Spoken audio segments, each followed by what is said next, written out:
श्री हरि विट्ठल के चरणारविंद को पकड़कर उनके चरण के दर्शन की शुरुआत सबसे पहले किसने करी थी? तुकाराम जी ने, नामदेव जी ने, पौंडरिक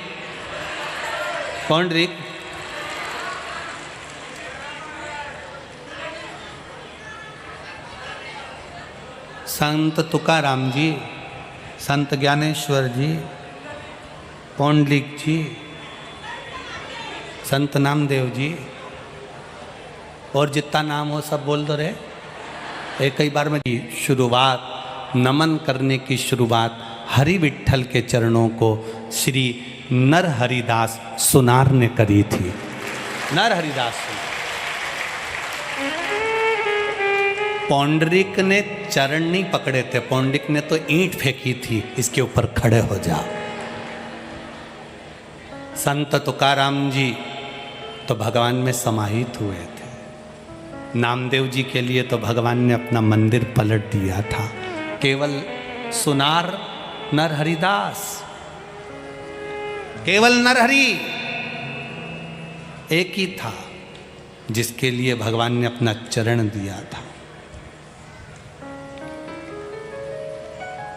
सुनार था, सोने चांदी का काम करता था श्री नरहरि। नरहरि के जो माता पिता थे वो भी सोने चांदी का काम करते थे, पर इनकी पंढरपुर में रहते थे, हरि विट्ठल की नगरी में रहते थे, पर कभी पंढरपुर की हरि विट्ठल का दर्शन कभी नहीं करा। ना नरहरि ने करा, ना इसके माता पिता ने करा। आज तक पंढरपुर के हरि विट्ठल का दर्शन नहीं करा था। अब सोचिएगा जरा, पंढरपुर में रह रहा है, वो कहते हैं नदी में रह रहा है और मगरमच्छ से मेल कर रहा है। जरा सोचिएगा। अब नरहरि, उनके माता पिता स्वर्णकारों का गौरव, सुनारों का गौरव नरहरि, जो पंढरपुर में रहते हैं, जिनके माता पिता मल्लिकार्जुन भगवान की सेवा करते हैं, शंकर जी के मंदिर जाते हैं, शिव जी को एक बेलपत्र चढ़ाते हैं, एक लोटा जल चढ़ाते हैं। शंकर की भक्ति के सिवाय वो कभी अपनी दुकान छोड़कर हरि विट्ठल का दर्शन करने तक नहीं गए, कभी नहीं गए। अब सुनार नरहरि के माता पिता ने नरहरि को देखा तो विचार करा कि इसकी शादी कर देना चाहिए। बड़ा हो गया बेटा, भगवान के मंदिर जाता है, मल्लिकार्जुन के मंदिर जाता है, पूजन करता है। चंद्रभागा नदी के तट पर एक मंदिर है जिसका नाम है मल्लिकार्जुन महादेव। कौन कौन ने दर्शन करे? हरि विट्ठल, पांडुरंगा। पंढरपुर कौन कौन गया ये बताओ। अच्छा, सब गए हो पंढरपुर? धर लो, हाथ नीचे धरो। अब पंढरपुर में एक मंदिर है चंद्रभागा नदी के तट पर, मल्लिकार्जुन भगवान का मंदिर। किस किस ने दर्शन करें? हाँ देखो, बहुत लोगों ने करे। मल्लिकार्जुन महादेव, जैसे ही चंद्रभागा को नहाकर निकलोगे, घाट पर ही बना हुआ है। घाट तो है ही नहीं, बालू रेत पड़ी है, वहीं पर मंदिर बना हुआ है। और सरल भाषा में समझिएगा, ये महेश्वरी भवन पंढरपुर का, समझ रहे हो ना? महेश्वरी भवन से और आगे गए, राइट में है डोंगरे जी महाराज का भवन, इधर आ गया मुक्ताबाई का भवन। डोंगरे जी महाराज के भवन से और आगे गए, बस आगे जाकर जो चंद्रभागा नदी के तट के लिए नीचे के लिए जाएंगे, वहीं पर श्री मल्लिकार्जुन भगवान का मंदिर बना हुआ है, जहां पर हरिनर सुनार, नरहरि सुनार के माता पिता शिव भक्ति करते थे। नरहरि भी भगवान शंकर की भक्ति करता था। बस माता पिता के मन में आया बेटे की शादी कर दें। नरहरि से कहा हमें तुम्हारी शादी करना है। नरहरि ने कहा पिताजी मैं विवाह के लिए मना नहीं कर रहा हूं, आप मेरी शादी कर सकते हो, मना नहीं, पर शर्त केवल इतनी सी है कि मेरी जो धर्म पत्नी हो, मेरी जो पत्नी हो, जैसी मैं शिव की आराधना करता हूँ, जैसे मैं शंकर भगवान की आराधना करता हूँ, मेरी धर्म पत्नी भी शंकर की आराधना करने वाली हो। मेरी धर्म पत्नी भी शिव की आराधना करने वाली हो, मेरी धर्म पत्नी भी भगवान शंकर की आराधना करने वाली हो, और कुछ भी नहीं चाहिए, ठीक है। और बहुत जरूरी है, घर में बहू लेकर आना तो कार वाली मत लेकर आना, घर में बहू लेकर आना तो संस्कार वाली लेकर आना, जो संस्कारवान हो।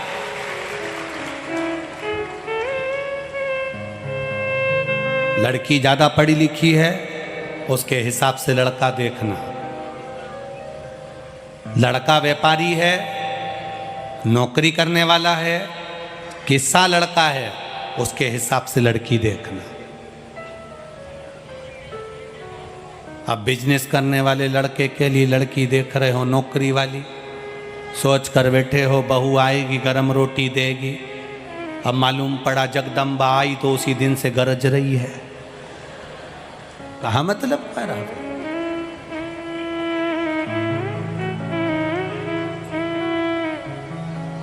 जैसा वर है वैसे हिसाब से कन्या देखिए, कन्या के हिसाब से वर देखिए। माता पिता से कहा मेरे लिए लड़की देखो तो ऐसी देखना जो भगवान की भक्ति करने वाली हो, भजन करने वाली हो, शिव महापुराण की कथा का रसतत्व ग्रहण करने वाली हो, शंकर का अनुमोदन करने वाली हो, शंकर जी पे एक बेलपत्र चढ़ाने वाली हो, शंकर भगवान पर एक लोटा जल चढ़ाने वाली हो। मालूम पड़े कन्या बच्ची बेटी रोज शंकर जी के मंदिर जाती हो, और पति ऐसा मिल जाए जो मंदिर जाए तो गाली बके, मंदिर जाने नहीं दे, कथा में जाने नहीं दे, सत्संग में जाने नहीं दे, भजन में जाने नहीं दे, बड़ा बड़ा चिल्ला चोट करे, बहुत क्रोध करे। अब करो तो करो क्या? तो नरहरि ने कहा, नरहरि सुनार बोले कि पिताजी मेरी शादी करना, लड़की ऐसी होना चाहिए जो शंकर जी की भक्त हो। अब इनको लड़की देखी तो गंगा नाम की कन्या के साथ में इनका विवाह हो गया। शिव की उपासक थी, उसका एक काम था गंगा का, शंकर मंदिर में नंदी के पास जाना और नंदी के पास में जाकर उसको स्नान कराना, फिर शंकर भगवान की जलाधारी का स्नान कराना, स्नान कराने के बाद शंकर जी पे एक लोटा जल चढ़ाना। शिव महापुराण की कथा कहती है महाराज,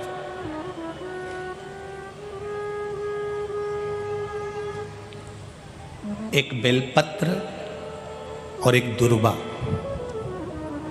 मात्र एक बेलपत्र और एक दुर्वा। दुर्वा जानते हो ना, दूब बोलते हो कि दुर्वा बोलते हो?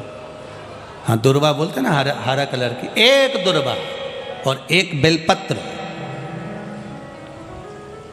प्रयास करना जिंदगी में एक बार, जिन बेटा बेटी का मंगल विवाह नहीं हुआ हो और जिसको लगता है कि भगवान शादी हो तो ऐसी जगह हो जहाँ हमारा आदर हो, सम्मान हो, सत्कार हो, जहाँ लोग हमारा आदर करें, सम्मान करें, सत्कार करें, ऐसी जगह विवाह हो जहाँ आदर सम्मान मिले। एक दुर्वा एक बेलपत्र, जो सोमवार की अष्टमी के दिन नंदीश्वर का स्पर्श कराकर, नंदी का स्पर्श कराकर, जलाधारी का स्पर्श कराकर शिवलिंग के ऊपर समर्पित कर देता है, उसको जो वर प्राप्त होता है और घर प्राप्त होता है वह अच्छा ही प्राप्त होता है। अदालत तक नहीं जाना पड़ता, तलाक तक बात नहीं पहुंचती, और उसके घर में सुख और समृद्धि रहती। क्या क्या चढ़ाना है जम के बोलो जरा? एक दुर्वा और एक बेलपत्र। बहुत दिन सोमवार की अष्टमी, भगवान शिव की आराधना का दिन है सोमवार की अष्टमी, जिस दिन माता पार्वती और भगवान शिव का मिलन हुआ।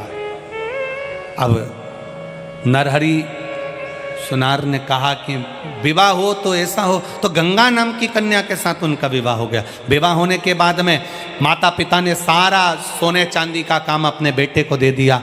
बेटा सोने चांदी का काम करने लगा, समय व्यतीत होने लगा, समय जाने लगा।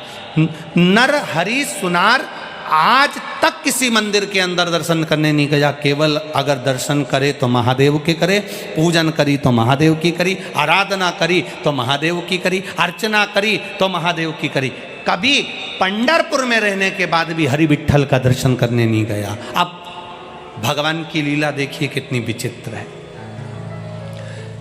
हरि विठ्ठल के सिर पे शिवलिंग, करें दर्शन? अरे बोलो तो जम के करें ना। दुनिया का केवल एक ही भगवान विष्णु का मंदिर ऐसा है जिनके सिर पर शिवलिंग है। कौन है वो? पांडुरंगा हरि विठ्ठल, जिनके सिर पे शिवलिंग। अब नारायण कमर पे हाथ रखकर खड़े थे, शिवलिंग ऊपर, शिवरात्रि का दिन था। मल्लिकार्जुन के मंदिर में नरहरि सुनार शिव जी की आराधना कर रहे थे। ऊपर महादेव बैठे बैठे हरि विठ्ठल से बातें कर रहे थे। हरि विठ्ठल ने आज महादेव से कहा, देखो प्रभु, कितने भक्त दर्शन के लिए आते हैं, कामना लेकर आते हैं, और ललकता देखिए इन भक्तों की, इनके भीतर कितना विश्वास, कितनी दृढ़ता। घंटों तक लाइन लगाते हैं तब जाकर मेरा दर्शन पाते हैं। इतने में महादेव जी जो ऊपर बैठे थे उन्होंने कह दिया हरि विठ्ठल से, सारी दुनिया के लोग तेरा दर्शन करने आते हैं, पर तेरी नगरी में एक रहता है नरहरि सुनार। ना तो उसका बाप तेरा दर्शन करने आया पिताजी, और ना वो आज तक दर्शन करने आया। अब बताओ हरि विठ्ठल, ये कोई अच्छी बात है कि घर में ही कोई रे और तुम्हारा दर्शन ना कर पाई? अच्छी बात। हरि विठ्ठल ने कहा, आप चिंता मत करो, वो भी थोड़े दिन में अगली एकादशी पर मेरे मंदिर में मिलेगा, ये पक्का है। अगली एकादशी पर? हाँ पक्का। शंकर भगवान ने कहा वो केवल एक की आराधना करता है, किसी मंदिर में आज तक नहीं गया। भगवान विठ्ठल बोले अब तुम देखो वो मेरे मंदिर में मिलेगा, अभी तुम देखो तो सही। अब हरि विठ्ठल और महादेव दोनों की बात हो गई। अब इतने में एक साहूकार पहुंच गया सुनार के यहाँ। सुनार के यहाँ जाकर कहा, नरहरि, ए नरहरि। नरहरि सुनार ने पूछा, भैया तुम कौन हो? मैं पास के गांव का साहूकार हूँ, मेरे घर में बेटे ने जन्म लिया है। मेरे घर में बेटे ने जन्म लिया है? अच्छा, बहुत अच्छी बात है, बेटा जन्मा, आपको बधाई बहुत बहुत। अरे नरहरि, बेटे ने जन्म लिया है, मैंने हरि विठ्ठल से प्रार्थना करी थी जिस दिन मेरे घर में बेटा हो जाएगा उनके कमर में कमर का पट्टा बनवाऊंगा सोने का, रतन जड़ित, और मैं हरि विठ्ठल को पहनाऊंगा। मेरा मन है वो सोने का पट्टा तुम बना दो। नरहरि दास ने हाथ जोड़कर कहा, तुम किसी दूसरे सुनार के यहाँ चले जाओ, मैं नहीं बनाऊंगा हरि विठ्ठल का पट्टा, मैं नहीं बनाऊंगा, तुम किसी दूसरे के यहाँ चले जाओ। मैं तो केवल एक कोई भजता हूं। किसको? जम के तो बोलो जरा, महादेव को। मैं नहीं बनाऊंगा। अरे कमर का पट्टा नहीं बनाओगे? हाँ, तुम्हारा तो काम है सोने का पट्टा बनाना, उसमें क्या दिक्कत है? नहीं, कमर का पट्टा बनाना पड़ेगा तो नाप लेने जाना पड़ेगा, और नाप लेने जाना पड़ेगा तो मंदिर में जाना पड़ेगा, और मैं किसी के मंदिर में जाता ही नहीं शंकर जी के सिवाय, इसलिए मैं जाऊंगा ही नहीं। इतने में साहूकार ने कहा, अगर मान लो नाप हम ला कर दे दें भगवान की कमर का तो बना दोगे ना? नरहरि सुनार ने कहा, उसमें क्या दिक्कत है, तुम नाप ला कर दो, मैं बना दूंगा। साहूकार जी पहुंचे, पंडित जी से कहा, महाराज जी भगवान की कमर का नाप दे दो। कमर का नाप ला के सुनार को दिया। सुनार ने भगवान का सुंदर पट्टा तैयार करा कमर का। ऐसा सुंदर पट्टा, ऐसा सुंदर पट्टा, ऐसा सुंदर पट्टा। आज साहूकार ने पीताम्बरी कपड़े पहनकर, बैंड बाजे ढोल बुलाकर, सिर पर चांदी की थाली में सोने का पट्टा रखकर भगवान हरि विठ्ठल के मंदिर में एकादशी के दिन प्रवेश किया। प्रवेश कर कर ब्राह्मण देवता से कहा, विद्वत जन से कहा, ये सोने का पट्टा हरि विठ्ठल को पिना दो। जो सोने का पट्टा हरि विठ्ठल को पिनाया तो वो 4 उंगल बड़ा निकल गया। जैसे ही बड़ा तो पिनाते से नीचे लटक गया। जैसे ही लटका, साहूकार को गुस्सा आया कि बताओ, सुनार ने ये पट्टा बनाया और ऐसा बनाया कि 4 उंगल बड़ा। पंडित जी पट्टा कितना बड़ा है? 4 उंगल बड़ा है। अभी दो अब्बी के अब्बी सही करवाता हूँ। आज ही पिनाना है हरि विट्ठल को पट्टा, एकादशी को ही पिनाना है। पट्टा दिया साहूकार ने, अपने घर के पहचान वालों को दिया, इस पट्टे को कटवा के आओ, 4 उंगल कटवा के आ जाओ। इन 4 उंगल का पट्टा कटवाया। जैसे ही जाकर साहूकार ने अपने आदमियों को भेजा और सुनार से कहा, ये पट्टा तो तुमने बड़ा बना दिया, मुझे लगता है तुम सोना ज़्यादा देकर पैसा ज़्यादा लेने वाले थे ना, इसलिए तुमने पट्टे का वजन बढ़ा दिया, 4 उंगल ज़्यादा बढ़ा दिया। इतने में सुनार ने कहा, मुझे तुम्हारे धन दौलत से मतलब नहीं है, मेरे पास बहुत काम रहता है, मैं क्यों बढ़ाऊंगा तुम्हारा सोना, मैं क्यों बढ़ाऊंगा तुम्हारा सोना। ले जाओ। पट्टे को 4 उंगल काटा, पट्टा फिर तैयार करा, पट्टा तैयार कर कर फिर दिया। फिर साहूकार ने पंडित जी को दिया। पंडित जी ने जो पट्टा कमर में भगवान के बांधा तो 4 उंगल छोटा हो गया। अब 4 उंगल छोटा हो गया। फिर साहूकार ने अपने व्यक्ति को भेजा, जाओ सुनार के पास में, नरहरि सुनार के पास में। जैसे ही लोग गए, जाकर कहा 4 उंगल छोटा हो गया पट्टा, कैसा कैसा काट दिया तुमने? कि मैंने तो सही काटा, तुमने कहा था 4 उंगल बड़ा है, काट दो, 4 उंगल छोटा कर दिया। वापिस पट्टे को बढ़ाओ, 4 उंगल फिर बढ़ा दिया, बढ़ा के फिर भेजा। भेजते से पट्टे को फिर पहनाया, फिर लटक गया, 4 उंगल बड़ा हो गया। अरे साहूकार बोले, काका सुनार करा, 4 उंगल बड़ा कर देता, 4 उंगल छोटा कर देता। एक काम करो, पंडित जी ने कहा सुनार कोई मंदिर में ले आओ, नाप बोलेगा यहीं पर और यहीं सही कर देगा। सुनार से कहा नरहरि से, चलो पांडुरंगा के मंदिर में, हरि विट्ठल के मंदिर में कमर का नाप तुम लो और वहीं पर चलकर सही करो। इतने में नरहरि ने कह दिया, मैं एक के मंदिर के सिवाय कहीं नहीं जाता, मैं कहीं जाऊंगा ही नहीं। तो एक काम तो कर सकते हो ना, तुम भगवान का दर्शन मत करना, आंखों पे पट्टी बांध देते तुम्हारी, नाप तो हाथ से लेना। नरहरि सुनार ने कहा, ये हो सकता है, तो मेरी आंख पे पट्टी बांध दो और मैं चलकर नाप ले लूँ। अब नरहरि की आंख पे पट्टी बांधी कि दर्शन करूंगा ही नहीं भगवान का, और पट्टी बांधकर नरहरि सुनार को मंदिर के अंदर ले गए। और मंदिर के अंदर जाते से नरहरि सुनार ने कहा, बताओ हरि विट्ठल की कमर कहाँ पर है? जो नरहरि सुनार कमर को हाथ लगाने लगे, हाथ लगाते लगाते नरहरि सुनार को लगा, ये तो मेरे महादेव मृगछाला पहन कर खड़े हुए हैं, ऐसा लग रहा है कि मेरा बाबा खड़ा हुआ है। पट्टी बंदी थी, विश्वास नहीं हो रहा था कि ये कौन है। तब माना नहीं दिल, तो नरहरि सुनार ने भगवान के शरीर को हाथ लगाना चालू करा। हाथ लगाया तो मालूम पड़ा कि एक हाथ में कमंडल है, दूसरे हाथ में त्रिशूल है। फिर हाथ लगाया चेहरे पर, गले के पास जो हाथ पहुंचा तो ऐसा लगा कि गले में सांप पड़ा हुआ है। नरहरि सुनार को लगा, आवाज लगाकर बोला, तुम तो विट्ठल का दर्शन करा रहे थे, विट्ठल के कमर का पट्टा बनवा रहे थे, ये तो मेरे बाबा महादेव हैं। साहूकार बोला, पागल हो गए हो नरहरि सुनार, विट्ठल हैं। नरहरि सुनार बोले, बाबा भोलेनाथ हैं, विट्ठल हैं, बाबा भोलेनाथ हैं। इतने में नरहरि सुनार ने सिर पे बंधी हुई आंख की पट्टी को जो खोला, सामने विट्ठल ही खड़े थे। नरहरि सुनार ने वापिस बांध लिया, वापिस पट्टी को बांधा, ये तो विट्ठल है। नरहरि सुनार बोले, मेरे साथ धोखा हो रहा है। फिर नरहरि सुनार ने वापिस हाथ लगाया, जो हाथ लगाया फिर शंकर भगवान का दर्शन हुआ, शंकर भगवान का स्पर्श हुआ। फिर पट्टा खोला, सामने विट्ठल थे, नेत्र बंद कर लेते थे तो शिव दिखता था, नेत्र खोल लेते थे तो विट्ठल दिखता था। नरहरि सुनार ने विट्ठल के चरण पकड़ लिए, बस चरण पकड़े और पकड़ कर कहा, आप अपना दर्शन एक बार दिल से दे दो।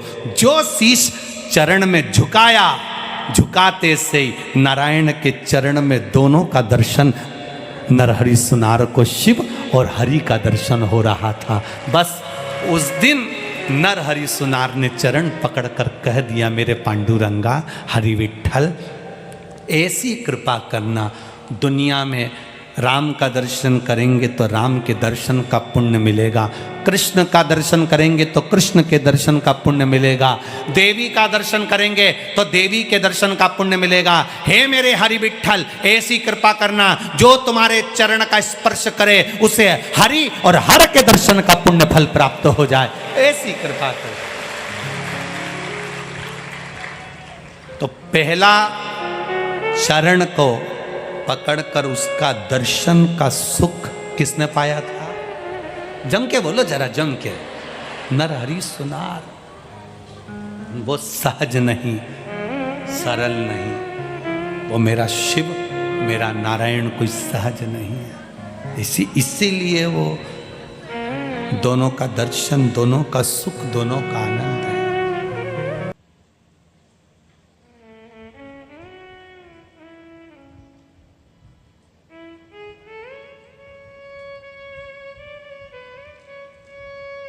गुरु नानक देव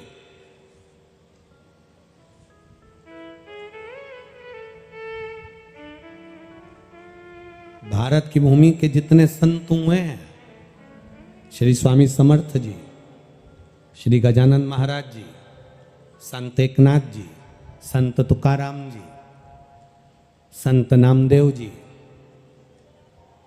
भारत की भूमि के जितने संत हुए, महाराष्ट्र के ही नहीं गुजरात के भी जलाराम बप्पा, भारत की भूमि के जितने संत, जितने साधु, जितने सन्यासी, जितने तपस्वी, जितने साधक, जितने उपासक हुए हैं,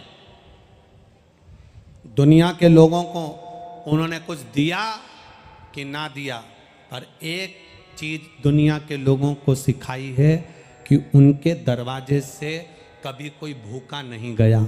आज तक शेगांव से कोई भूखा नहीं गया, आज तक स्वामी समर्थ के दरवाजे से कोई भूखा नहीं गया, आज तक गुजरात के जलाराम बप्पा के दरवाजे से कोई भूखा नहीं गया, आज तक संत एकनाथ जी के दरवाजे से कोई भूखा नहीं गया, आज तक जहां संतों का निवास हुआ है उनके दरवाजे से अक्कलकोट चले जाओ कोई भूखा नहीं गया, शेगांव चले जाओ कोई भूखा नहीं गया, पैठण चले जाओ कोई भूखा नहीं गया, संत के दरवाजे से कोई भूखा नहीं गया।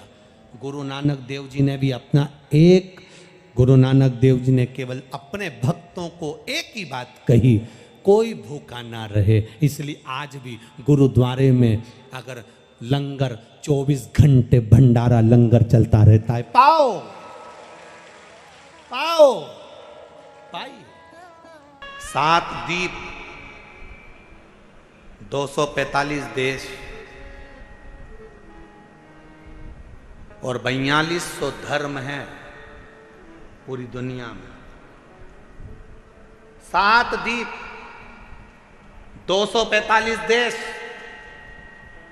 और 4200 धर्म पूरी दुनिया में है। और उसके बाद भी अगर आपका जन्म भारत की भूमि पर हो जाए और उसके बाद भी आपका जन्म सनातन हिंदू धर्म में हो जाए तो भगवान को धन्यवाद देना कि तूने मुझे अच्छे कुल में पैदा किया।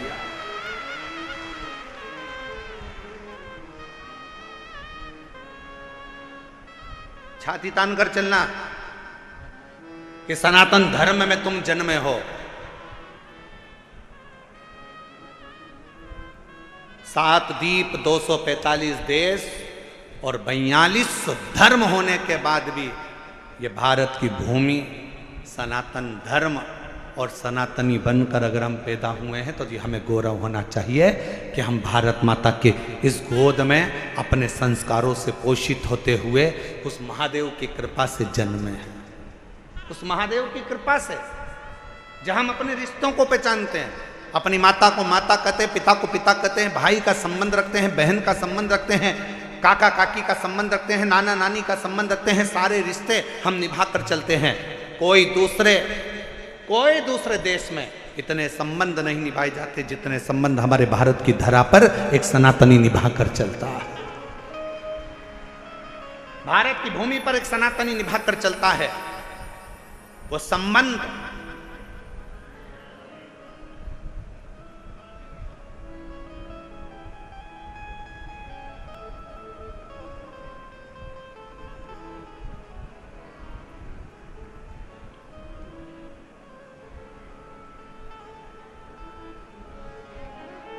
और कोई अच्छे संबंधी तो हैं तुम्हारे?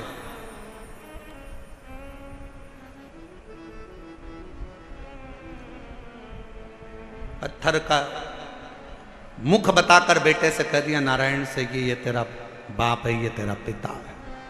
शिव महापुराण की कथा क्या करती है? शिव महापुराण की कथा ने करा क्या?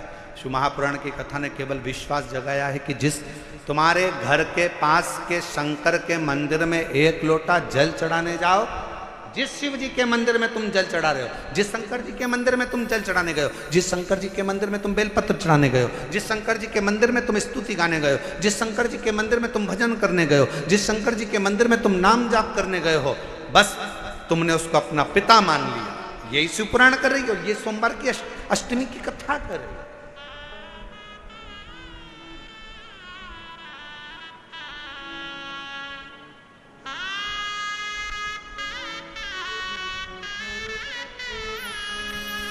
यही संबंध है हमारे, ये रिश्तेदार। तुम्हारे धन की भी शंकर को जरूरत नहीं।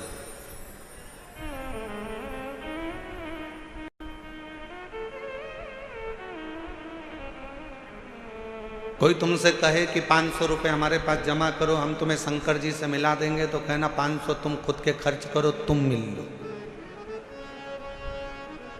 शिव को धन की जरूरत नहीं है। अगर शंकर को धन की जरूरत होती तो सोने की लंका का दान भगवान शंकर रावण को नहीं कर देते।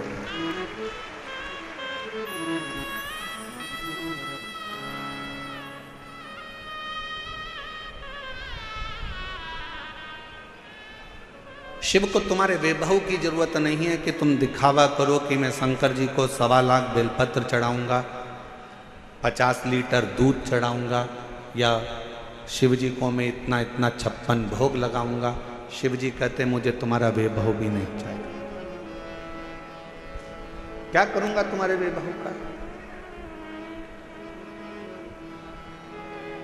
फिर किसी ने कहा मैं शंकर भगवान को एक एसी के कमरे में, एसी के महल में भगवान शिव को रखूंगा, तो शिव को तुम्हारा एसी का रूम भी नहीं चाहिए।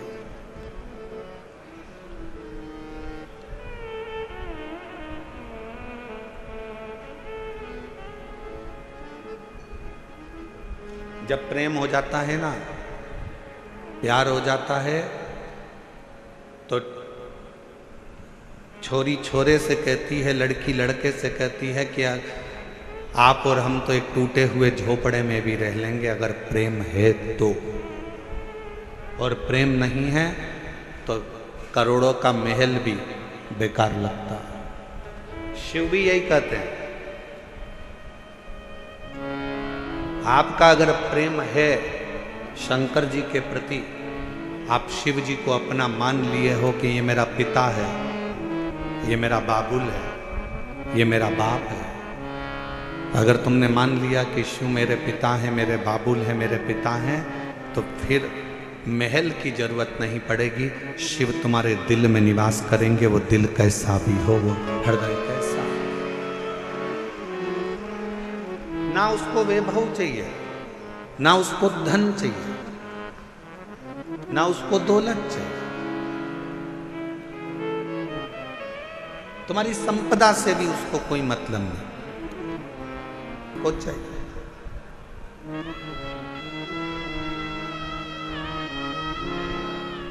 कोई दिखावा।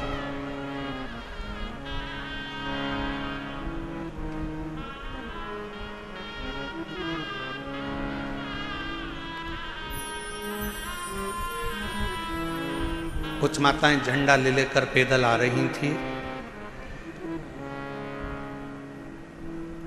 पूछा,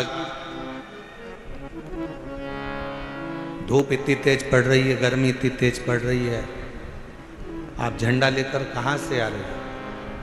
कहा, हम गुरुग्राम से पैदल चलते हुए कथा में धन्यवाद देने के लिए बाबा को। इतना भरचक गर्मी, इतना तेज तपन, जमीन तप रही है, इतनी तेज गर्मी पड़ रही है, और उसमें आप पैदल चलते चलते बाबा का भजन करते करते आ।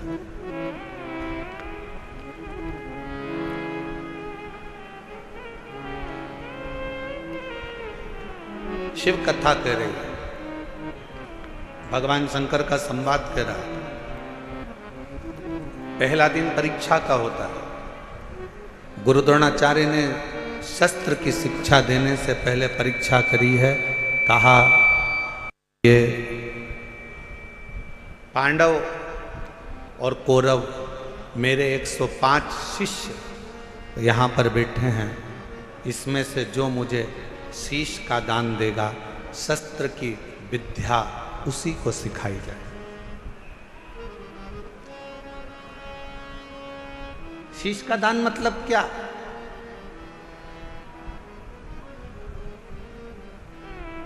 क्यों घर के लोग कहते हैं कि बेटी घर अगर ससुराल जाओ तो सास ससुर के चरणों में झुक जाना, शीश झुकाना। माँ अपने पोता पोती को, अपने बेटा बेटी को कहती है दादा दादी के पास शीश झुकाना, नाना नानी को शीश झुकाना, घर के बुजुर्गों के आगे शीश झुकाना। शीश झुकाना मतलब शीश का दान दे देना।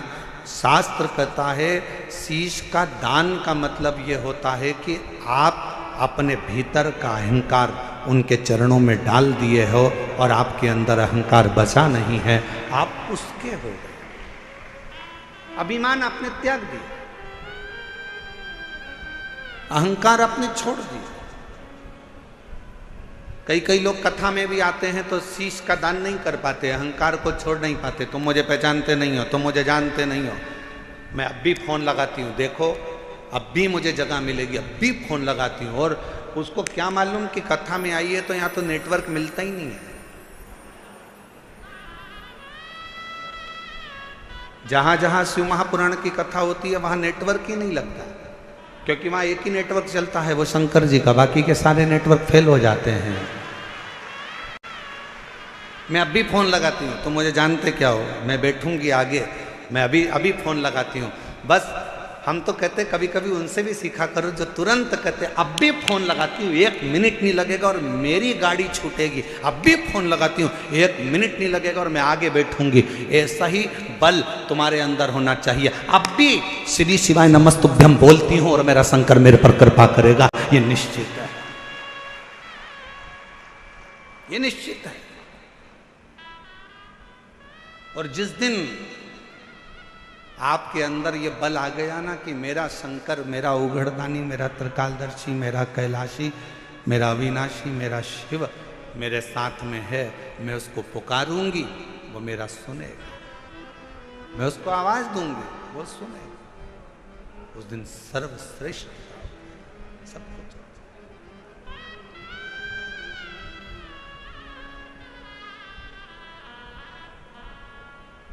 क्यों आए हो कथा में?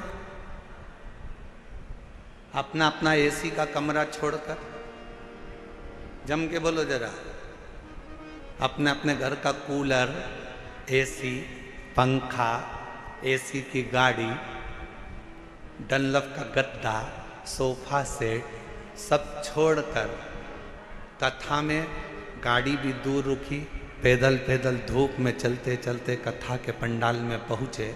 जरा विचार करिएगा क्यों आए हो? क्योंकि तुमको मालूम है कि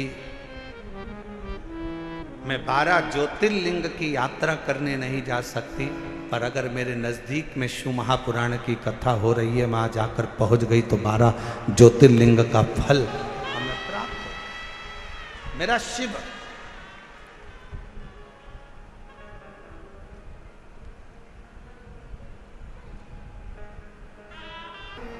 गुरु द्रोणाचार्य ने सामने बिठाया अपने शिष्यों को, 105 शिष्य सामने बैठे।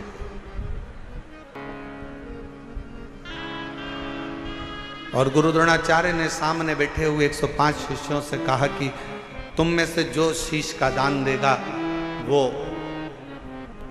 शस्त्र विद्या सीख सकेगा। शीश का दान मतलब अब शिष्य समझे तो बात, जो समझे वो तो जाने ना। शीश का दान का मतलब ये नहीं है कि गुरु ने कहा कि शीश का दान दे दो मतलब शीश काट दो, नहीं नहीं नहीं। शीश का दान का मतलब है कि अपने अहंकार का त्याग करोगे और जब किसी गुरु की शरणागति में जाओ कहीं अगर भगवान की भक्ति करने के लिए जाओ, यदि कहीं भगवत भजन करने के लिए जाओ, तो सबसे पहला काम करो कि अपने अहंकार का त्याग कर दो, अपनी अभिमतता का त्याग करो।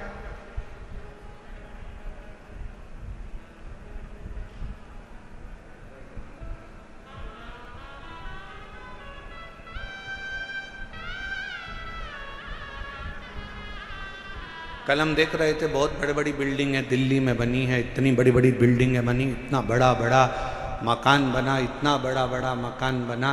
तो हमारे साथ में जो हिमांशु पंडित जी थे वो कह रहे थे, गुरुजी कितनी बड़ी बड़ी बिल्डिंगें बनी हैं। हमने कहा अपने शहरों में या अपने छोटे छोटे पुराने पुराने गांव हैं, उसमें बड़ी बिल्डिंग भले नहीं होती थी पर बड़े मकान जरूर होते थे। और उस मकान में और यहाँ के मकान में एक बहुत बड़ा अंतर है। वहाँ के मकान मौन रहकर बन जाते थे और यहाँ के मकान लोन लेकर बन जाते हैं।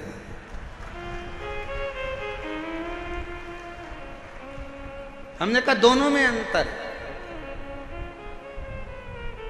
गांव का मकान कैसे बनता है? जम के बोलो जरा सब।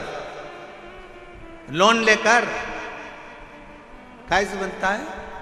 मौन रहकर गांव का मकान बन जाता था। और शहर में अगर मकान बनाना है, बहुत बड़ी बिल्डिंग बनाना है, तो यहाँ मौन रहने से नहीं, बैंक से लोन लेने से मकान बनता था। बहुत अंतर है दोनों में। हमारे गांव में आप जितना मौन रहेंगे, सहज रहेंगे, सरल रहेंगे, उतना उतना कृपा। वो कहते हैं ना कि कहा वर में और आशीर्वाद में बहुत बड़ा अंतर होता है।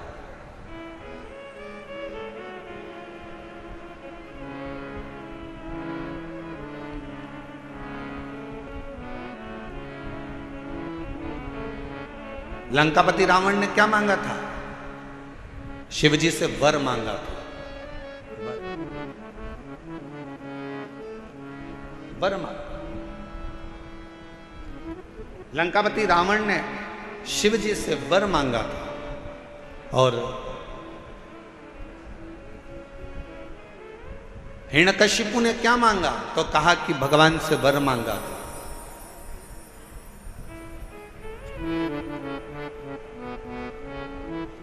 जितना मांगा गया वो वर था। रावण ने वर मांगा, लंका मिल गई, राज्य मिल गया, सत्ता मिल गई, वैभव मिल गया। पर धीरे धीरे एक दिन लंका के राजा रावण को भी प्राण त्यागना पड़ा, छोड़ना। हिरण्यकशिपु ने वर मांगा, एक दिन हिरण्यकशिपु को भी प्राण त्यागना पड़ा।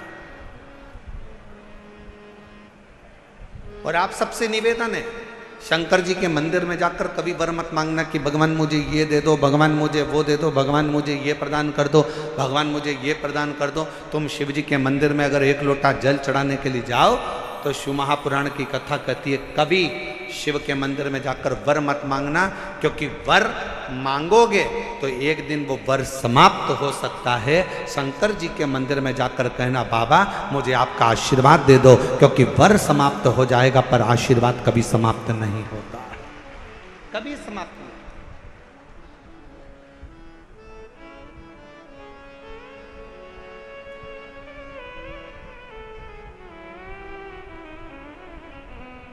हो सकता है कि वर मिला और समाप्त हो जाए, हो सकता है कि वर प्राप्त हुआ और वह समाप्त हो जाए, पर आशीर्वाद कभी समाप्त नहीं होता। अगर मेरे शंकर का, घर के बुजुर्गों का, माता पिता का, घर के बयों का, घर के बड़ों का, गुरुजन का, संत जन, साधु जन, तपस्वी जन का, या अपने घर के माता पिता या वृद्ध का जब आशीर्वाद मिल जाता है तो फिर वर की जरूरत भी नहीं पड़ती। जो शीश का दान देगा वो मुझसे शस्त्र विद्या सीख लेगा।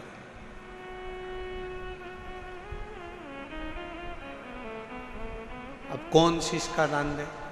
सब 105 जितने शिष्य बैठे थे गुरु द्रोणाचार्य के, उसमें से 100 शिष्य उठकर चले गए। 5 शिष्य बैठे रहे पांडव, उसमें भी एक अर्जुन सामने बैठा रहा, तलवार उठाई और शीश के पास लेकर जाने लगा, काट कर शीश का दान देने लगा। गुरु द्रोणाचार्य ने मना कर दिया, मुझे कटा हुआ शीश नहीं, तेरे धड़ पर लगा हुआ शीश मेरे चरणों में पड़ जाएगा, उतना दान बहुत है और मैं तुझे दे दूं, मत दीजिए। शंकर भगवान को तुम्हारा धन नहीं, वैभव नहीं, सत्ता नहीं, दौलत नहीं, शिव जी को केवल तुम्हारा एक लोटा जल शिव को समर्पित कर दो। एक लोटा जल भी नहीं हो तो 3 बार ताली बजा दो, वो भी नहीं है तो मुख से बम बम बोले बोले, ये भी नहीं बोल सकते तो मुख से हर हर महा, इतना कर सकते। बहुत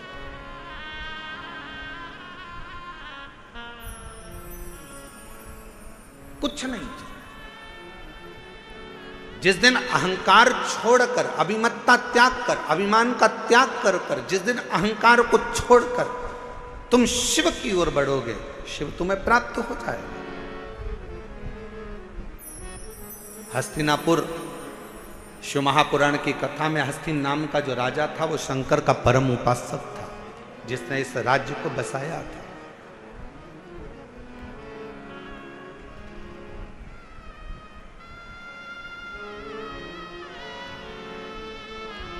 एक शिव भक्त क्या कहता है,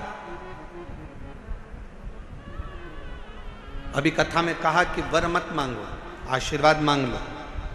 भगवान अगर मिल भी जाए ना, तुम्हारे पास में आकर खड़ा भी हो जाए और कह दे ए मांग तुझे क्या चाहिए, तो उसे कह देना नहीं नहीं मुझे कुछ नहीं चाहिए, तुम तो तुम्हारा आशीर्वाद दे दो बस। क्यों? क्योंकि वरदान दोगे तो हो सकता है एक दिन समाप्त हो जाए। हमने फ्रिज मांग लिया, कूलर मांग लिया, एसी मांग लिया, ये मांग लिया, वो मांग लिया, गाड़ी मांग ली, बंगला मांग लिया, सामान मांग लिया, बेटा मांग लिया, बेटी मांग ली, दौलत मांग लिया, सत्ता मांग ली, हो सकता है एक दिन समाप्त हो जाए। पर यदि आपका अगर आशीर्वाद होगा तो ये कभी समाप्त होने वाला नहीं है। वर समाप्त हो सकता है पर आशीर्वाद कभी समाप्त नहीं होता, वो अजर और अमर रहता है, वो आपके आज भी है और कल भी है।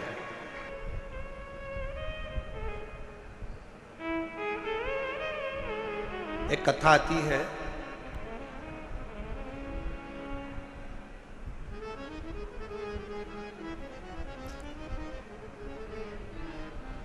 एक नारायण नाम का एक छोटा सा बालक था।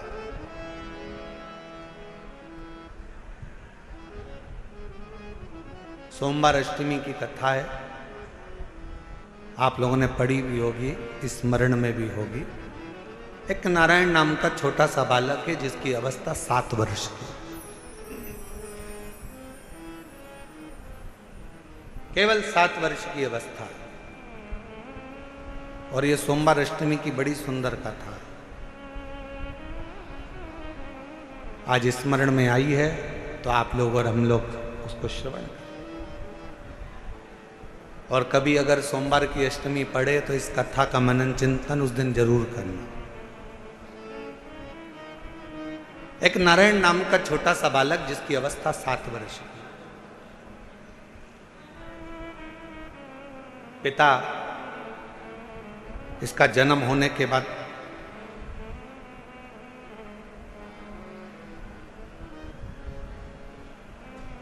किसी गलत मार्ग में चले गए और किसी अन्य स्त्री के साथ रहना चालू कर दिया। नारायण अपनी मां के साथ में रह रहा है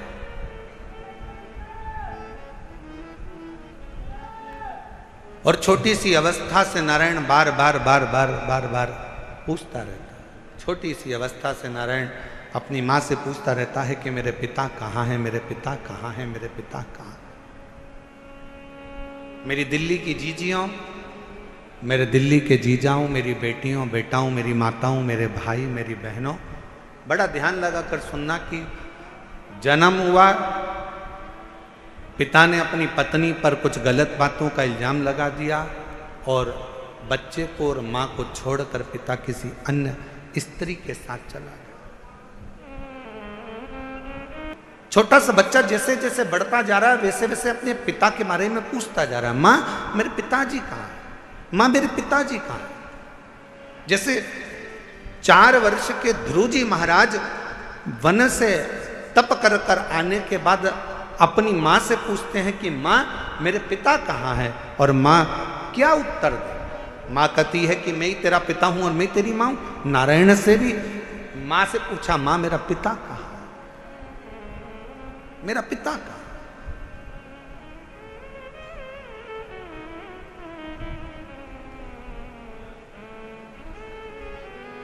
एक दिन गुस्से में आकर मां ने कह दिया, क्या पिता पिता पिता पिता पूछता रहता है, क्या दिन भर पिता का नाम लेता रहता है, मैंने तुझे पाल पोस कर बड़ा करा, कभी मेरा भी नाम लिया कर, क्या पिता का नाम लेता। सोमवार की अष्टमी की कथा कहती है कि पिता का नाम लेते हुए बच्चे को मां ने एक दिन खूब डांटा, खूब फटकारा, पर बेटे की चित्त वृत्ति से पिता का स्मरण जाता नहीं, पिता का स्मरण नहीं जाता। मां मेरा पिता कहां है, बच्चे ने फिर चित्त पकड़ी। आखिरी में मां ने तुरंत चिल्लाकर कह दिया, पिता पिता कहता है, ये सामने जो पत्थर पड़ा है, सामने जो भाटा पड़ा है, सामने जो कंकर पड़ा है, सामने जो पत्थर पड़ा है, यही तेरा पिता है।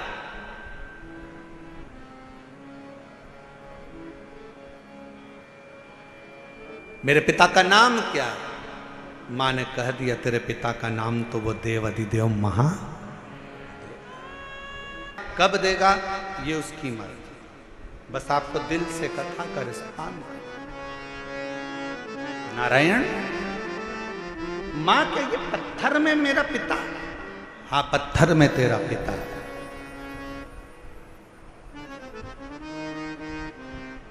ये शिला, ये कंकर, ये पत्थर मेरा पिता, हाँ। मानो तो गंगा मां हूं, ना मानो तो बहता पानी। आप मानो तो गंगा है, ना मानो तो बहता पानी।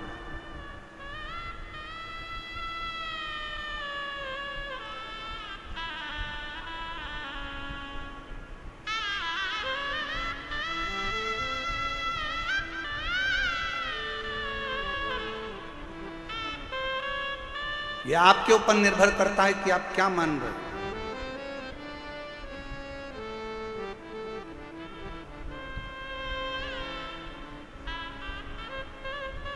यह आपके ऊपर निर्भर करता है कि आप क्या मानकर चल रहे हो शिव को।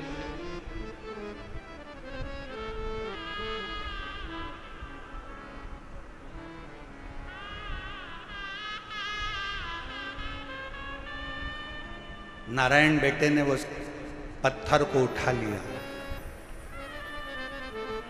बाजू में लेकर सो गए। पिता का स्मरण करता, पिता का नाम, पिता का।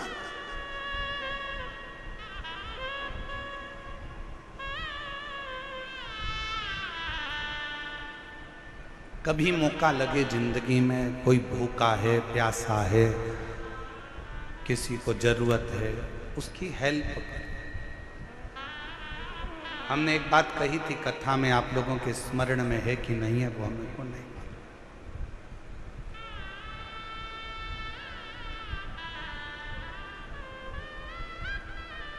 आप किसी को दान नहीं दे सकते, बिल्कुल मत दीजिए। आप किसी को 1 रुपया दान नहीं कर सकते, आप बिल्कुल मत करिए। आप अठन्नी नहीं दे सकते, किसी को बिल्कुल मत दो। शिव महापुराण की कथा कहती है, आप अपनी कमाई का 1 अंश भी किसी को दान नहीं कर सकते, बिल्कुल मत करो। दूसरे महाराज आपसे कहेंगे कि 1 अंश दान करो, पर हम कहते हैं बिल्कुल आपका मन नहीं है, बिल्कुल मत करो। पर अपनी कमाई का कम से कम 1 अंश अपने खुद के ऊपर खर्च तो करो। बेटा एप्पल का मोबाइल चला रहा है और बाप कमाते कमाते दुकान पर पूरी जिंदगी निकाल दिया, कीपैड में पूरा जीवन निकाल देता। बेटा जीन्स और टी शर्ट पहनकर घूमता है, बच्चे अलग अलग अलमस्ती में घूमते हैं, नई नई गाड़ियों में घूमते हैं, और बाप कमा कमा कर अपनी जिंदगी का 1 अंश जोड़ते जोड़ते मर जाता। आप अपने ऊपर तो खर्च करो। आप मत दो किसी को 1 रुपया। निवेदन है, आपके घर के अंदर आपके भाई, आपकी बहन, आपका परिवार, आपके रिश्तेदार कोई दुखी हैं, किसी को शिक्षा की जरूरत है, अपनी कमाई में से थोड़ा सा अंश निकाल कर किसी बच्चे को पढ़ाने का प्रयास करना। एक बार अपने बेटे को पढ़ाना और एक बार दूसरे के बेटे को पढ़ाना। जो दूसरे का बेटा पढ़ गया ना, तुम्हारे एहसान को जिंदगी भर नहीं भूल पाएगा। एक ना एक दिन तुम्हारे लिए आगे बढ़कर सामने। अपनी कमाई का एक अंश निकालकर, कोई बीमार है, अपने परिवार में, अपने कुटुंब में, अपनी कॉलोनी में, अपनी सोसाइटी में, अपने मोहल्ले में, अपने क्षेत्र में कोई बीमार है, उसके लिए खर्च कर देखिए। मत दो किसी को 1 रुपया। किसी को देने की जरूरत नहीं, तुम्हारा पैसा तुम्हारे पास रखो, पर किसी जगह पर पहले तो अपने ऊपर खर्च कर कर देखो, फिर किसी अन्य पर जो तुम्हारे परिवार का अंश है, तुमसे जुड़ा हुआ है, कोई तो तकलीफ है तो उसकी तकलीफ को मिटाए। तकलीफ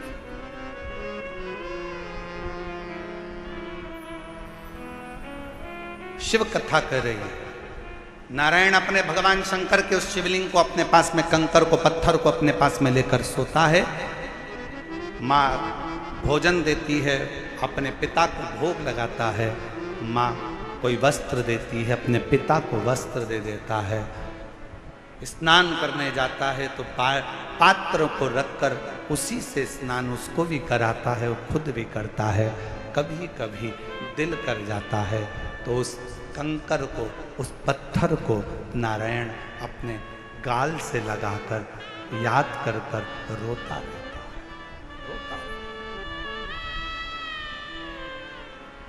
रोता नेत्रों से जल रहा। नारायण को एक पत्थर दिखा दिया गया। क्या इस पत्थर में भी परमात्मा हो सकता है?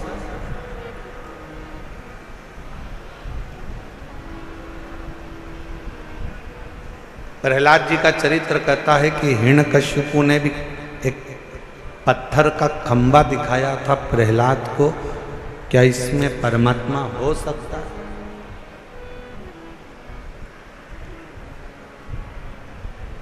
यदि विश्वास पूर्ण है तो शिव मिलता जरूर है। पूर्ण विश्वास अगर है तो शिव।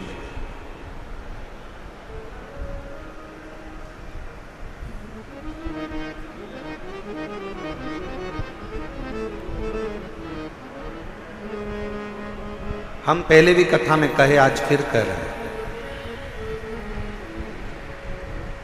शिव जी पर अगर भरोसा करा है तो आपका पूर्ण भरोसा यदि शंकर जी पर है तो दुनिया का ऐसा कोई दुख नहीं जो मेरा देव अधिदेव महादेव काट नहीं सकता। आपके दुख को काट करती है। नारायण सोमवार की अष्टमी की कथा करती है, नारायण पाषाण को अपने गाल से लगाकर रो रहा। कभी मौका लगे ना, किसी के सामने जाकर मत रो। शिव कथा कहती है, सुनार, सुनार का काम है सोने चांदी के गहने को सुंदर बनाने का। सुनार का काम है सोने चांदी के गहने को सुंदर बनाने का। दर्जी का काम है कपड़ों को सुंदर बनाने का। माली का काम है बगीचे को सुंदर बनाने का। और शिव महापुराण का काम है जो उसकी शरण में आ गया उसकी जिंदगी को सुंदर बनाना। शिव महापुराण का काम ही यही है कि जो शरण में आया, जो पंडाल में बैठ गया, जो आया, कथा श्रवण करी, पंडाल में जगह नहीं मिले तो अपना छाता लगाकर 2 पानी की बोतल साथ में लेकर जहां मौका मिले वहां बैठकर जहां तक आवाज जाए वहां तक, जहां तक आवाज जाए वहां मंदिर में जाओ। अपने घर के नजदीक में जो शंकर का मंदिर है, सबसे पहले वहां जाना प्रारंभ करो, एक लोटा जल चढ़ाना प्रारंभ करो, वहां जाकर विनती करना प्रारंभ करो। जब दिल दुखे, मन में कोई भाव उत्पन्न हो, तब उससे कहो जिससे कह सको, जिससे बोल सको।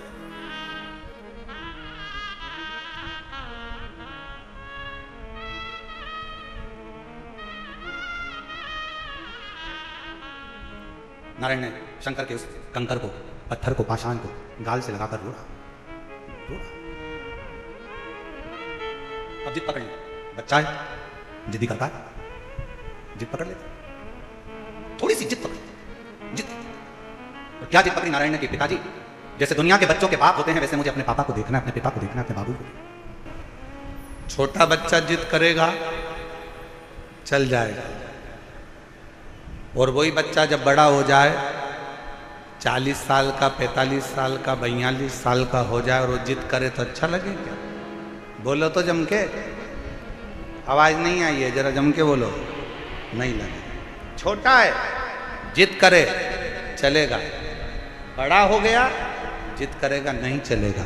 शिव महापुराण की कथा कहती है, तुम शंकर जी के मंदिर में शंकर को जल चढ़ाने जाओ तो उसको अपना पिता मानो, और तुम कितनी भी तुम्हारी उम्र हो, 60 साल, 70 साल, 75 साल, 80 साल, 40 साल, 45 साल, 50 साल, 20 साल, 25 साल, तुम्हारी कितनी भी उम्र हो, तुम अपने आप को छोटा बच्चा समझना और शंकर को अपना पिता समझना। उस बाप के आगे अगर जिद करोगे तो तुम्हारा दुख उस बाप को काटना ही पड़ेगा, तुम्हारा दुख उस पिता को काटना ही पड़ेगा, वो काटे।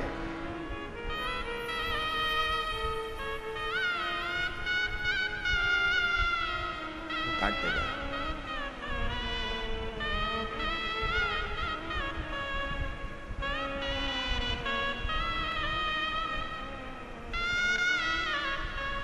अब कहोगे तो वो दुख काटेगा ना। कर बैठा है, मेरे पिता के जैसे दुनिया के बाप जैसे होते हैं, दुनिया के पिता जैसे होते हैं, मेरे पिता का मुझे वैसा दर्शन करना।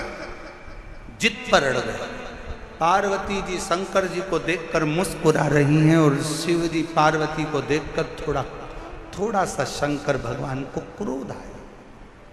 शिव जी ने कहा, पार्वती तू मेरे ऊपर हंस रही है? पार्वती जी कहती हैं, मेरे को हंसी इस बात की आ रही है, उसकी माँ ने एक पत्थर उठाकर दे दिया और कह दिया कि तेरा पिता यही है, और नाम भी दे दिया देवाधिदेव महादेव तेरे पिता हैं, और तुमने उससे संबंध बना लिया, रिश्ता बना लिया। जरा विचार करिएगा, पत्थर पर जल चढ़ाने से, एक शिवलिंग पर जल चढ़ाने से, तुम्हारे घर में एक छोटा सा भी अगर शिवलिंग है, छोटा सा भी शिवलिंग है, शिव महापुराण की कथा कहती है, भले आप अपने घर में शंकर जी के शिवलिंग को रोज जल चढ़ाओ मत चढ़ाओ, आप अपने घर में शंकर के शिवलिंग की रोज पूजन करो मत करो, पर घर में अगर शंकर का शिवलिंग विराजमान रहता है तो उस घर में कभी दरिद्रता नहीं आ सकती है, कभी दुख नहीं आ सकता। हर हर महादेव। घर के अंदर अगर शंकर भगवान का छोटा सा भी, भले वो जिसका पत्थर का हो, लकड़ी का हो, पारद का हो, स्फटिक का हो, सोने का हो, चांदी का हो, पीतल का हो, तांबे का हो, लकड़ी का हो, जैसा शिवलिंग तुम्हारे घर में अगर छोटा सा भी है तो वो तुम्हें फल जरूर दे। मन करो उसको, बार बार दंडवत करो। अब मुझे असली पिता से मिलना, मेरे दुनिया के जैसे पिता होते हैं, नारायण कहते हैं मुझे उस पिता से मिलना है। सोमवार की अष्टमी की कथा कर रही है, पार्वती जी मुस्कुरा रही हैं, शंकर जी को क्रोध आया है, पार्वती तुम मेरे ऊपर मुस्कुरा रही हो? पार्वती जी कहती हैं, एक पत्थर पर जल चढ़ाया है, एक पाषाण पर जल चढ़ाया है और तुम्हारा नाम लेकर चलाया है, अब तुम क्या रिश्तेदारी निभाओगे? शंकर भगवान बोले, अगर कोई भूल से भी मेरा नाम लेकर एक पत्थर को उठाकर हाथ की हथेली पर रखकर भी जल चढ़ा देता है और मुझे पुकार लेता है, शंकर कहते हैं वो मेरा अपना पुत्र बन जाता है, पुत्री बन जाता है, मेरा अपना है।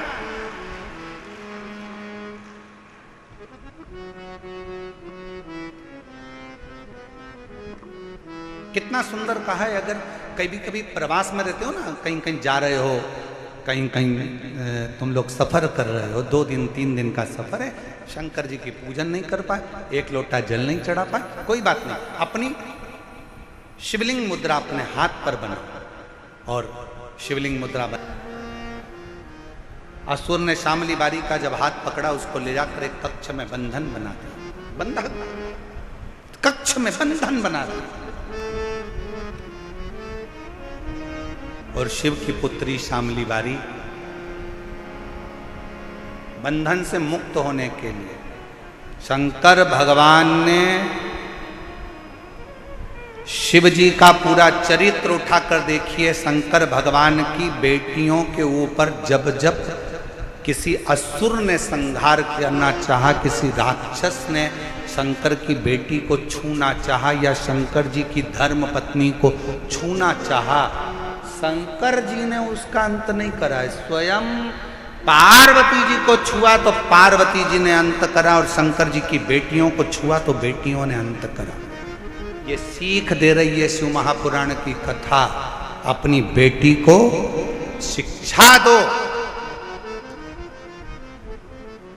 शास्त्र पढ़ाओ, पर साथ में अपनी बेटी को शस्त्र की भी शिक्षा दीजिए कि वक्त पड़ने पर शस्त्र भी चला सके।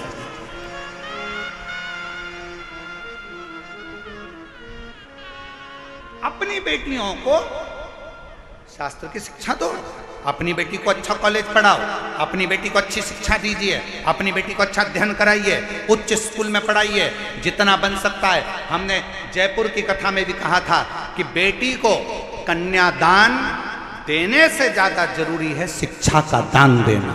बेटी को अच्छा पढ़ाओ, उच्च शिक्षा प्रदान करो।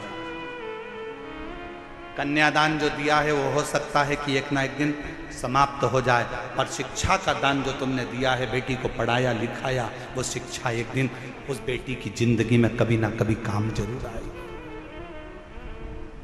बनाओ बेटी को शिक्षा अच्छी दीजिए,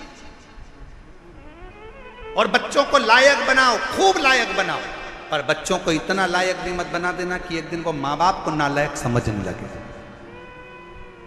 लायक बनाओ, पढ़ाओ, खूब शिक्षा दीजिए। और जिस दिन बेटा कहने लगे पापा तुम्हें कुछ नहीं आता, मम्मी चुप बैठी रहो, पापा तुम बड़बड़ मत करो, चुप बैठे रहो, समझ लेना तुम्हारी शिक्षा किसी काम की नहीं है। तुमने शिक्षा तो दी, पर शिक्षा के साथ में संस्कार देना भूल गए थे। जिस दिन तुम्हारी औलाद, तुम्हारा पुत्र ऑफिस में तुम्हारा रुआब है, नौकरी में तुम्हारा रुआब है, घर जाने के बाद तुम्हारी औलाद तुमसे कहे पापा तुम चुप बैठे रहो, तुम्हें अक्ल नहीं है, मम्मी तुम चुप रहो, तुम्हारे को कुछ नहीं आता है, मम्मी चुप रहो, समझ लेना कि तुमने बच्चों को शिक्षा तो दी पर संस्कारों से जोड़ नहीं पाए। तुम बच्चों को लायक तो बना दिए, पर उसने तुमको नालायक समझ लिया। इसलिए याद रखना, अपने बुढ़ापे को सुधारने के लिए अपनी औलादों के सामने तुम्हारी पत्नी भले 8वीं फेल है, पर बच्चों से हमेशा कहना कि तेरी माँ के बराबर कोई दुनिया में समझदार नहीं है, और अपने बच्चों के सामने कहना कि तेरे बाप के जैसा दुनिया में कोई समझदार नहीं है। अपने औलाद के सामने अपनी पत्नी का सम्मान करो, अपनी औलाद के सामने अपने पति का सम्मान करो। अगर आज पत्नी अपने पति को बच्चों के सामने कहेगी तेरे बाप में तो अकल ही नहीं है, तेरे बाप में तो अकल नहीं है, तो बच्चा भी वही सीखेगा। और बाप बोलेगा तेरी माँ में तो अकल नहीं है, तेरी माँ में तो अकल नहीं है, तो बच्चा भी वही सीखेगा। और एक दिन जब बच्चा बड़ा होगा तो माँ बाप दोनों को चुप करना चाहेगा। इसलिए बच्चे जब पढ़ रहे हों, बड़े हो रहे हों, पढ़ रहे हों, तो उन बच्चों के सामने कहना भले तुम्हारी पत्नी 8वीं फेल है, शिक्षक नहीं है, अच्छी पढ़ी लिखी नहीं है, तो भी कहो कि बहुत अच्छी है।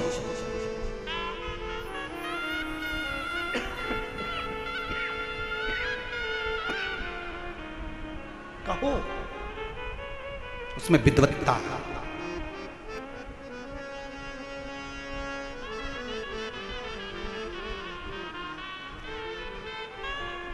आदर करना सिखाओ सब। शिव जी की 3रे नंबर की बेटी, नाम बोलिए सब लोग, जम के बोलो, शामली बारी। ये शंकर जी की वो बेटी है, जब एकांत में अगर बैठे हो और मान लो कोई डॉक्टर ने कह दिया कि तुम्हारे शरीर में, तुम्हारे गर्भाशय में, तुम्हारे चेस्ट में कोई गठान आ गई है, गांठ आ गई है, और डॉक्टर ने कहा कि इसका ऑपरेशन होगा, जब एकांत में बैठकर शामली बारी का नाम लेकर अंगुष्ठ हस्त कमल का शिवलिंग का निर्माण कर कर जब श्री शिवाय नमस्तुभ्यम या पंचाक्षर मंत्र नमः शिवाय, षडाक्षर मंत्र ओम नमः शिवाय जब बोलोगे और थोड़ा सा जल का आचमन बोलने के बाद करोगे, धीरे धीरे धीरे धीरे शरीर की गांठ गलना चालू हो जाएगी। शामली बारी का नाम साधारण नाम नहीं, साधारण नहीं। एक बार फिर से बोलो, शिव जी की तीसरे नंबर की बेटी क्या नाम है? शामली। पांचों लड़कियों का नाम वापिस लीजिए, जया, विषहरा, श्यामली बारी, दौतली, देव, और छठे नंबर की लड़की अशोक।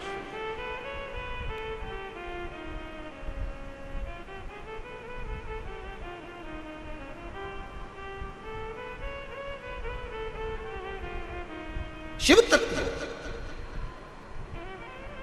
महाराज शिव को पुकारा नारायण ने, शंकर मेरे पिता, मेरे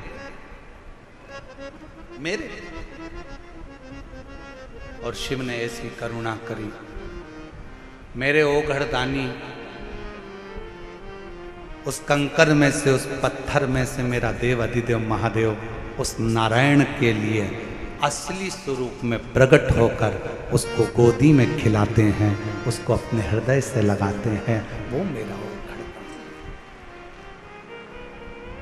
कौन कहता है कि ये कंकर कंकर है? हम कहते हैं कि अगर दिल से पूछो तो वो शंकर है।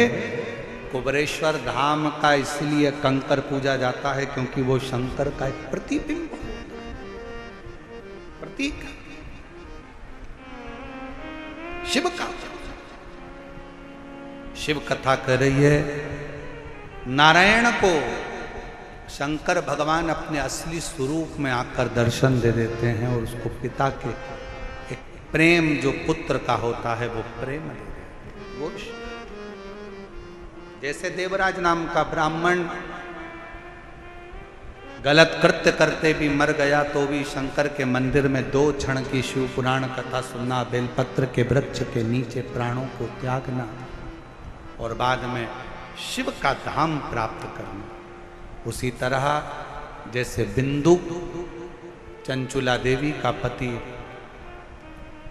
प्रेत की योनि में पड़ जाता है, चंचुला बिलखती।